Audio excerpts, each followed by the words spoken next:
आजको यस भिडियोमा हामी कुरा गर्नेछौँ रोयल एनफिल्ड स्क्रैम 411 को बारेमा। 411 CC single cylinder 4 stroke air cooled SOHC FI engine देख्न सक्नेछौँ भने यस इन्जिनले चाहिँ 24.38 PS को म्याक्स पावर जेनेरेट गर्दछ र यसको चाहिँ पिक टर्क 32 Nm को रहेको छ। त्यसैगरी यस बाइकमा हामीले 5 स्पिड गियर बक्स देख्न सक्नेछौँ भने यसको चाहिँ टप स्पिड 130 kmph रहेको छ। त्यसैगरी यस बाइकमा हामीले 15 लिटरको फ्युल ट्याङ्क क्यापेसिटी देख्न सक्नेछौँ भने यसले चाहिँ 35 kmpl को कम्पनी क्लेम माइलेज दिने गर्दछ। त्यसैगरी यस बाइकको ब्रेकिङको कुरा गर्नुपर्दा यसमा हामीले ड्युल च्यानल एबीएस र ड्युल डिस्क ब्रेक सेटअप देख्न सक्नेछौँ। त्यसैगरी यसको डिस्क साइजको कुरा गर्नुपर्दा यसको फ्रन्टमा 300 mm को डिस्क साइज रहेको छ भने यसको चाहिँ रियरमा 240 mm को डिस्क साइज रहेको छ। त्यसैगरी यस बाइकको सस्पेन्सनको कुरा गर्नुपर्दा यसको फ्रन्टमा टेलिस्कोपिक सस्पेन्सन रहेको छ भने यसको चाहिँ रियरमा मोनोसक सस्पेन्सन रहेको छ। रोयल एनफिल्ड हिमालयन स्क्रैम 411 को डाइमेन्सनको कुरा गर्नुपर्दा यसको सिट हाइट 795 mm, यसको ग्राउन्ड क्लियरेन्स 200 mm र यसको चाहिँ कर वेट 185 kg रहेको छ।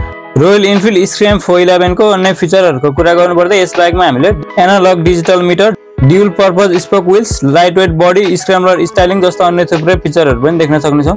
त्यस्तैगरी स्क्रैम 411 को नेपालमा पर्ने प्राइसको कुरा गर्नुपर्दा यसको प्राइस नेपालमा 6,67,100 रहेको छ। यो थियो रोयल एनफिल्ड हिमालयन स्क्रैम 411 को फिचर र प्राइसको बारेमा जानकारी। र हजुरहरुलाई मेरो यो भिडियो कस्तो लाग्यो कमेन्टमा प्रतिक्रिया दिनु होला। र मेरो च्यानलमा नयाँ हुनुहुन्छ भने मेरो च्यानल सब्स्क्राइब गरेर साइडमा रहेको बेल आइकन पनि दबाउनु होला। हस्त धन्यवाद।